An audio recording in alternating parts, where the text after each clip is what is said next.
Wednesday of the 24th week in Ordinary Time.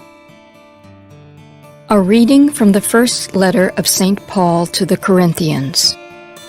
Brothers and sisters, strive eagerly for the greatest spiritual gifts, but I shall show you a still more excellent way.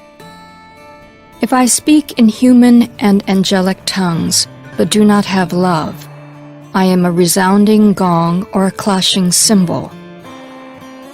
And if I have the gift of prophecy and comprehend all mysteries and all knowledge, if I have all faith so as to move mountains, but do not have love, I am nothing. If I give away everything I own, and if I hand my body over so that I may boast but do not have love, I gain nothing. Love is patient. Love is kind. It is not jealous. Love is not pompous. It is not inflated. It is not rude. It does not seek its own interests. It is not quick-tempered.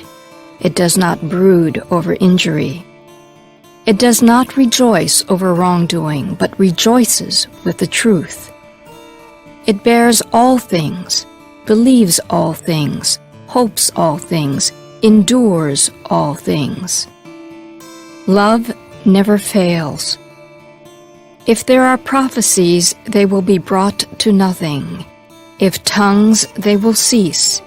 If knowledge, it will be brought to nothing. For we know partially and we prophesy partially. But when the perfect comes, the partial will pass away.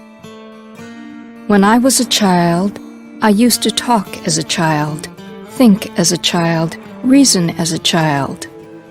When I became a man, I put aside childish things. At present, we see indistinctly, as in a mirror, but then face to face. At present, I know partially. Then I shall know fully, as I am fully known. So faith, hope, love remain, these three. But the greatest of these is love. The word of the Lord. A reading from the Holy Gospel according to Luke. Jesus said to the crowds, "To what shall I compare the people of this generation? What are they like? They are like children who sit in the marketplace and call to one another. We played the flute for you, but you did not dance. We sang a dirge, but you did not weep.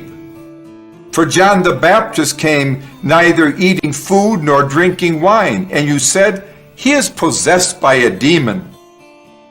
The Son of Man came eating and drinking, and you said, 'Look, he is a glutton and a drunkard, a friend of tax collectors and sinners.'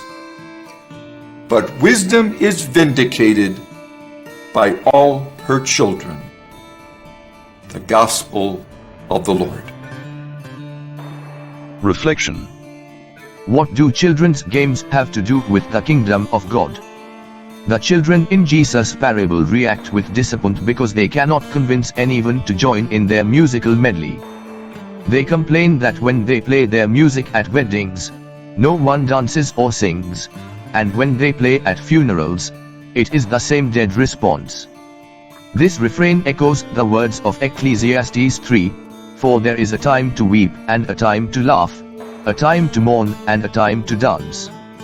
Jesus' message of the kingdom of God is a proclamation of good news and of great joy for those who will listen, but it is also a warning for those who refuse. Why did the message of John the Baptist and the message of Jesus meet with resistance and deaf ears? It was out of jealousy and spiritual blindness that the scribes and Pharisees attributed John the Baptist's austerities to the devil, and they attributed Jesus' table fellowship as evidence for messianic pretense. They succeeded in frustrating God's plan for their lives because they had closed their hearts to the message of John the Baptist and now to Jesus.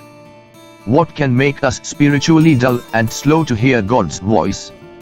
Like the generation of Jesus' time, Our age is marked by indifference and contempt, especially in regards to the things of heaven. Indifference dulls our ears to God's voice and to the good news of the gospel. Only the humble of heart can find joy in God's grace and favor. Do you know the joy of the gospel? Lord, open my ears to hear the good news of your kingdom and set my heart free to love and serve you joyfully. May nothing keep me from following you wholeheartedly.